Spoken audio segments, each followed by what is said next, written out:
Welcome to Conversations Live. For more than a decade, we've brought you the best in books, entertainment, celebrity interviews, and current events. When the movers and shakers of the world have something to say to you, they say it to us first. Here's your host, Cyrus Webb.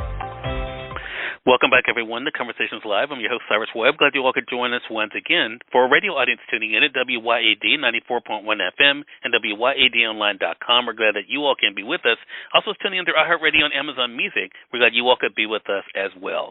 When I say the name actor John Hawkes, of course, you all probably know him from some memorable roles. Most recently, though, we've gotten to enjoy him and have a love-hate relationship with him in the show True Detective Night Country. He brings to life, of course, Captain Hank Pryor there. Extraordinary character, a lot of different layers, and I think one of the things that definitely stood out to people, of course, is the relatability factor of this character. We're excited to talk to John today about his career, but also what it was like for him to bring Pryor to life. Also, of course, we will remind you guys of how you can be able to enjoy something that all of us got to enjoy, and that is the song that he was able to sing as well, No Use. Thank you so much for the time today, John. Really appreciate it. Oh, thank you kindly for having me. I appreciate it as well. Well, the pleasure is definitely all mine. It's such an honor to speak with you. I've enjoyed you, of course, in a lot of different projects, but definitely in True Detective Night Country. I want to begin there with you. I mean, what has it been like for you to see, as I mentioned in my intro? I think a lot of people kind of have this love-hate relationship with Hank Pryor, but what was it like for you to see the response to that character? Well, I was happy that the show's well received, and yeah, happy that people were able to, I guess, as you said, somehow relate to Hank. He's a complicated guy. I again, prefer to think of him as misunderstood, but he's doing his best and he has his reasons, and I was glad to see that kind of hit with people, I hope. You were known, John, throughout your career, though, to be able to really to give your all to these characters that you've been able to play. Is acting something that you always knew was a path that you wanted to go down?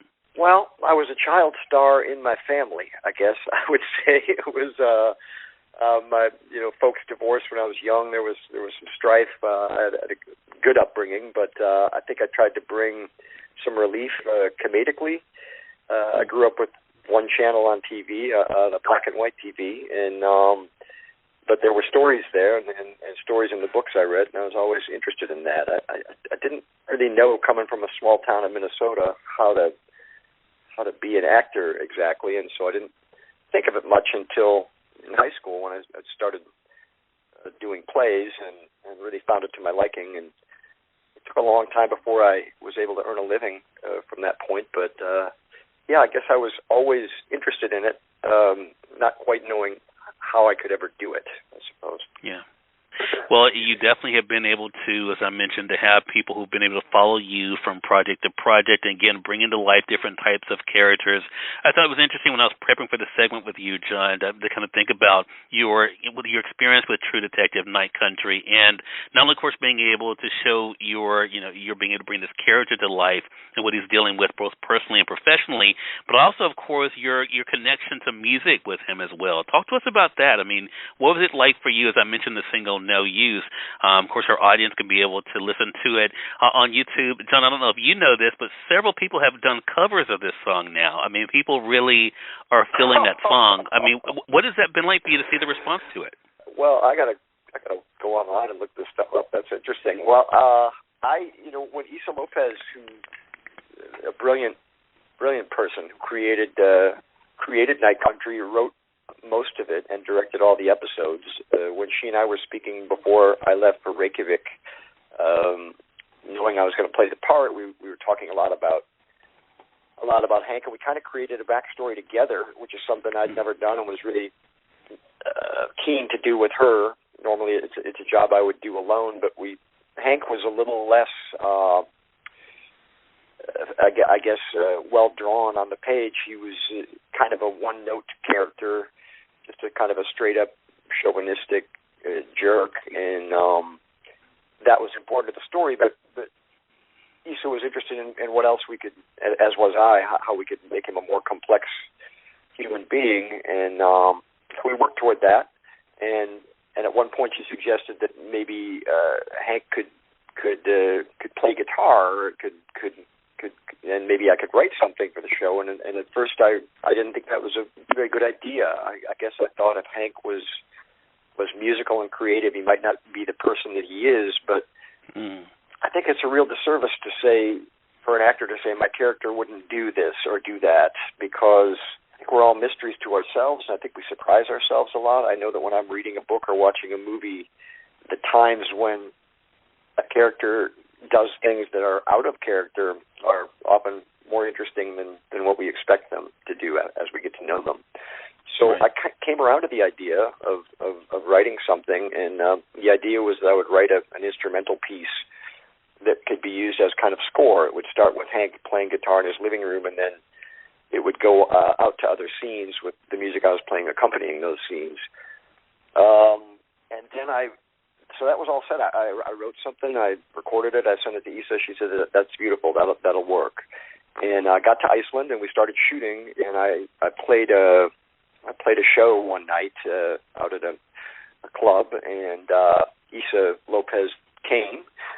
And afterwards, she said, "Well, now you gotta sing. You gotta write some words for it." And I don't want to say argued, because we had, I think, comical debate about it for the next month or so, where I was saying no, it shouldn't be some performance of a guy in his living room. No, I think it's just not a guy singing a song. No, I think, and back and forth we went, and luckily she's much wiser than I am in the end, and she prevailed. I'm glad she did. Kind of last minute, I wrote words and a melody, and that's what we ended up with.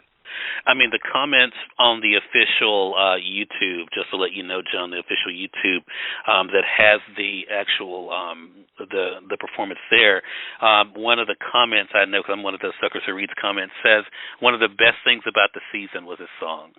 And so I think it's so interesting, to be able to see the way people respond to it. So you said something, though, as we wrap up here, that I wanted to definitely to ask you about, because I thought it was interesting when you talked about him being misunderstood.